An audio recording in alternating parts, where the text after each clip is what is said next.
qiz uzatgan odam qiz tomon deydi bir pog'ona past turish kerak deydi. Bekorlarni yebsan. Dunyoda necha son bo'lsa, kvankrilliard degan son bo'lsa, agar o'shani yebdi o'sha odam. O'g'il o'stirgan odam bir pog'ona past bo'lish kerak. Men o'zim kelin qilganman, lekin men bir pog'ona past bo'lishim kerak. Nimaga? Mani o'g'lim, mani qudalarimga nima qilib beryapti?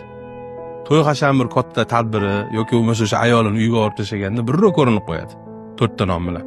To'g'rimi? U qizini berdi. Qaynatasini kiyimlari bormi, qaynonasini kiyimlari bormi? O'sha uyda turadigan kichkina bola, qaynisi, eriniki hamma kiyimini yuvib, dazmollab, o'ylanib pokiza asrab, hamma yoni artib, surtib, sizlarga qaragan, boshqa qilgan, hamma yoni saramjon, sarishta sizlab, boshqa qilib, yana orada qaynonadan arzimagan narsalarga gap eshitib qolishi bor, shularni ana qilib, o'zidan 30 yosh kichkina bola bo'lsa ham uni sizlab yana past kelish kerak.